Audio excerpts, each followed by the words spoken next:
All right, well, Matt and Mike and Luke are having fun up at Carlisle and Hershey. I'm going to be here in the shop working on the 32. We need to get this, maybe not done, but get it way closer.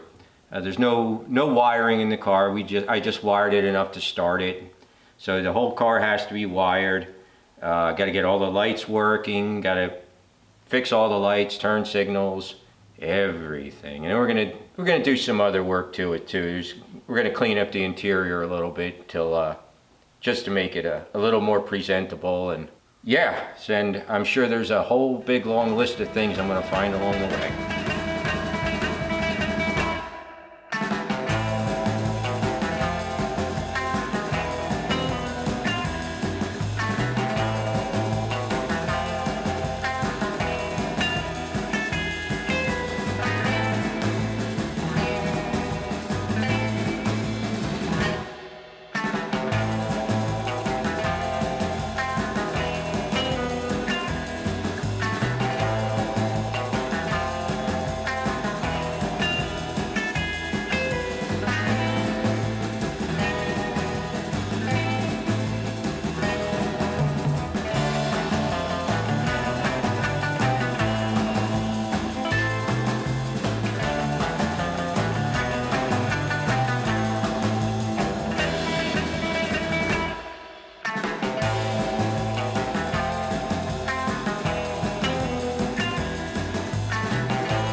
Alright, so I'm doing a little cameo in this video.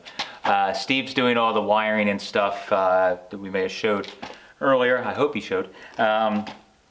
And what we need to do is basically, I think from the factory, now I might be wrong, there was only really a driver's side tail light a lot of times, or most commonly, again, nerdy stuff, there may have been an exclusion, but most of the time what you find is only a driver's side taillight stand on a 32, and that has the license plate bracket, all that stuff on. Same with the taillights. You really find the taillight with the spot in it for a light in the bottom for a marker light or a license tag light.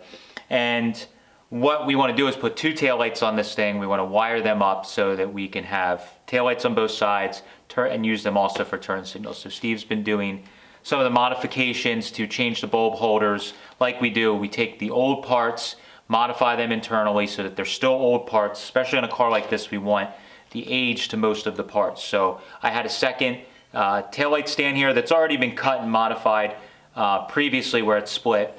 And what I'm going to do is actually I cut this off on the bandsaw, and we're going to actually flip this 180. So originally it would have mounted to the car like so on the driver's side, and that would have held your taillight here and then also the license plate light and all that stuff. So what we want to do is be able to flip this around like this for the passenger side. So I cut this off at the top here, and we're going to flip that 180 on the piece of tubing there and weld it back together, blend the weld out, we'll dust a little bit of black paint, put it back on, and this thing will look like it's been that way forever. And that's kind of the goal. Again, if you're restoring the car, it's a different thing. You can buy new ones.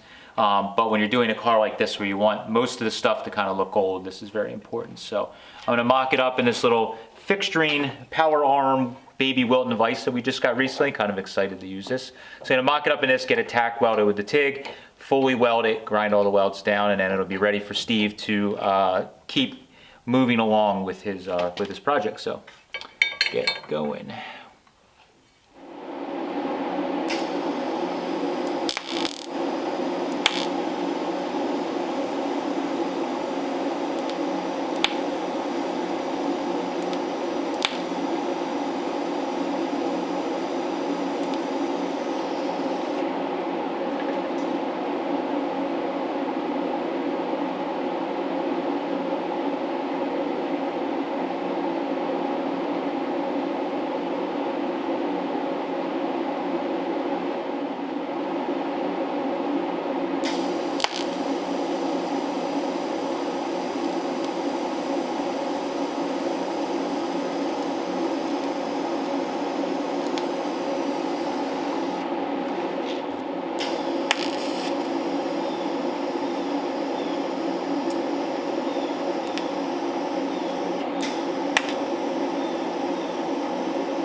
All right, time to see what we got.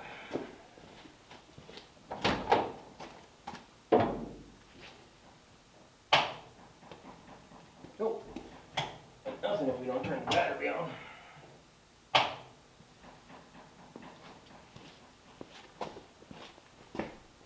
Nice, nice, nice.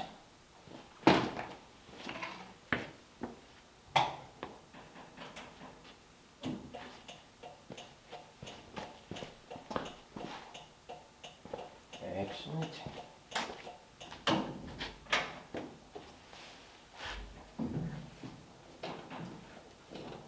And I'm just assuming the brake light works there. All right, we're moving along.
All right, got a bit of an update with the wiring of the 32. It is basically finished. Of course, there's always more to do that I'll figure out as I go along, but basically everything's in and working. Got a couple wires hanging down under the dash there, one for the fuel gauge and another old wire that I haven't removed yet. But yeah, everything's working nice. I put a cutoff switch in the floor here that actually sits right under the front edge of the seat, so it's nicely hidden and easy to reach. And we used the stock light switch, ran that to a relay for all of our lights. Got that going on there. And let's see, oh, we got turn signals.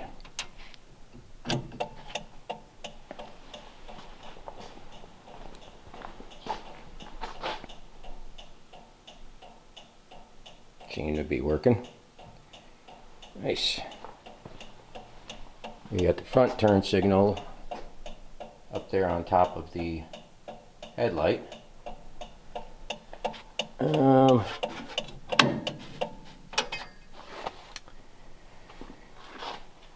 Let's see, what else? Our wiring. Pretty well run. Made, you know, hold downs and brackets and such for the wire harnesses and such. Bound them together. Got the wires run down to the distributor and got them all nice and hidden. Got that all nice and hidden coming up.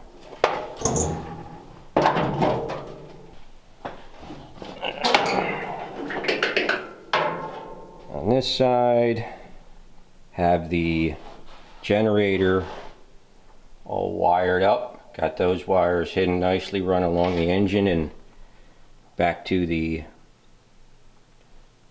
voltage regulator. Starter solenoid there. And luckily, this is a pretty basic setup that we have here, so there's not a huge amount of wiring to do.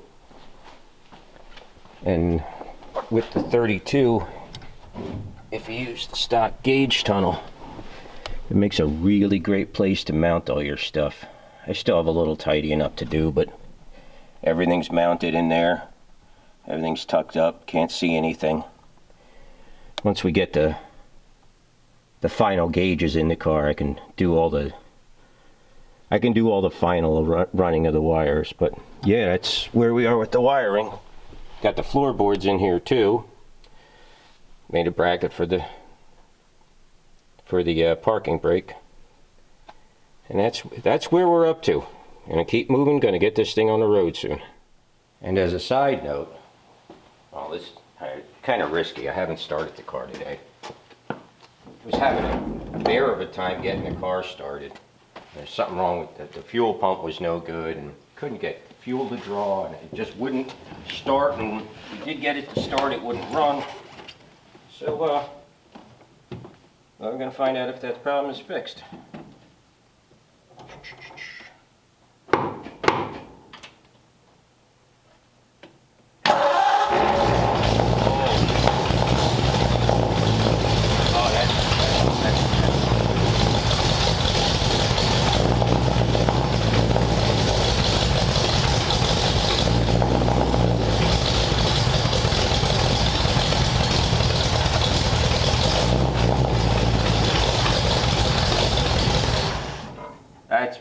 That's very happy. That's very gratifying, because this thing was a bear to get started, and now it works way better.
Alright, so I just got back from Hershey, and Steve's been working away, as you guys have been seeing in the video.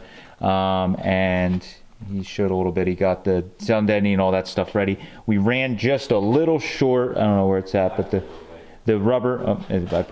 Steve put it away.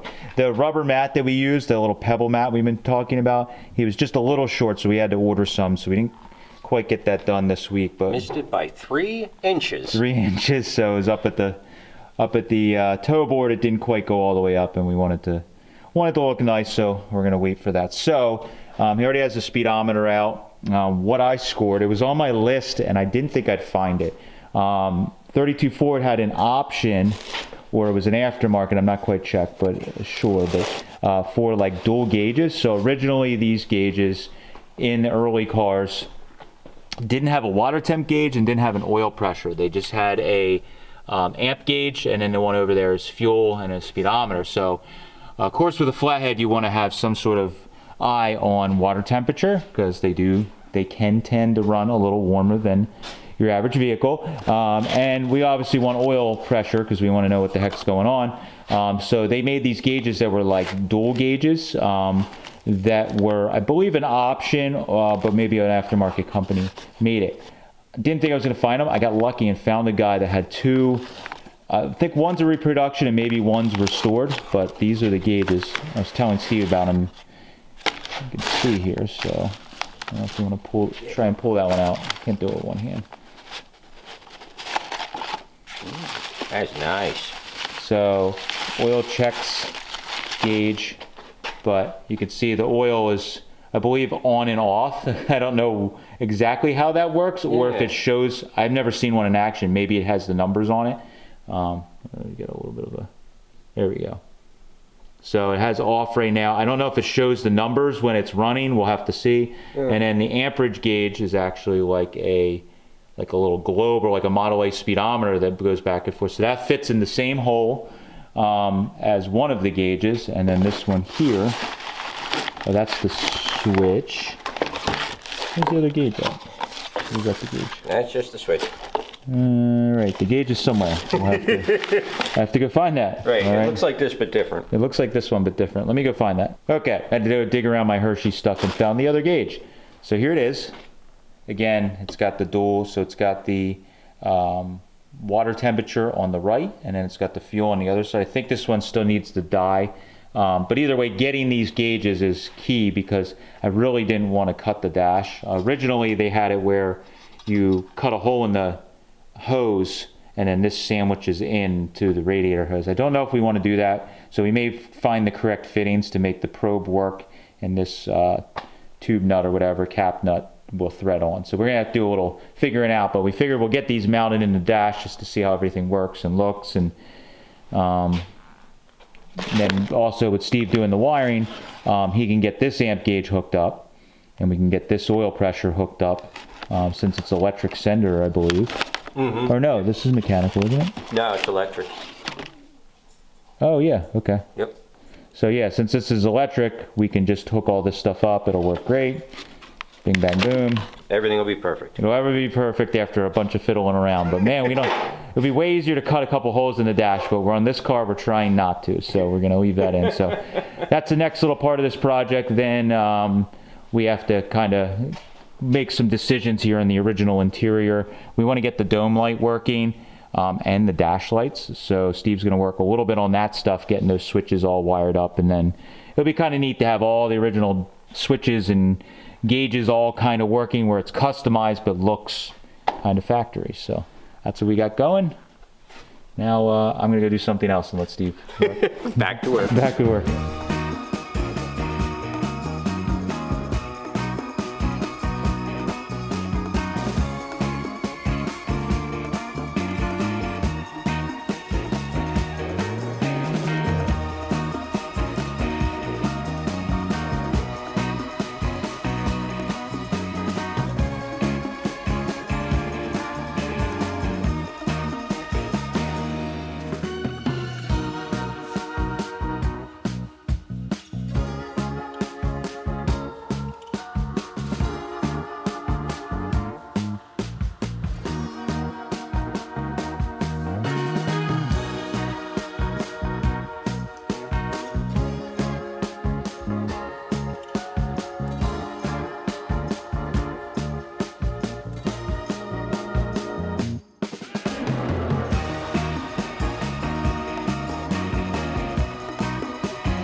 Got the amp gauge, fuel gauge combination installed there. The oil gauge just says off. I'm not exactly sure what happens when you start the car, but we're about to find out. I don't know if it goes numbers or it just says on or what. So let's see what we get here.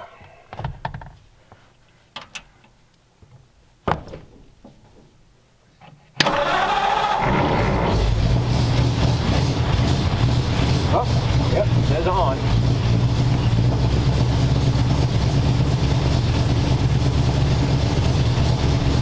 See that there?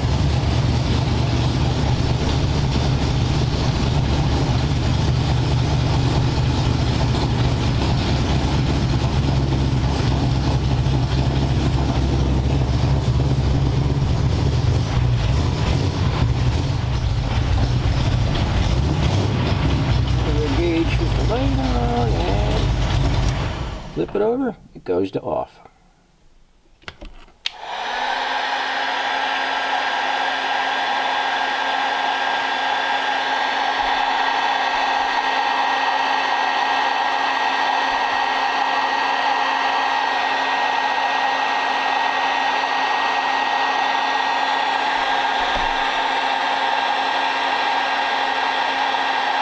Something's happening. Just blew a bubble out of it, it looks like. Let's see what happens with that. Oh, there goes the bubble.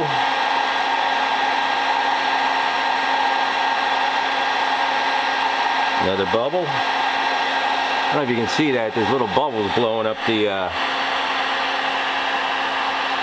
the red dye there in the temperature gauge. I guess maybe it was redone, never used before. Gotta get the air out of it. All right, we're up to hot. Excellent. Well, see what happens.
All right, so 3 weeks later.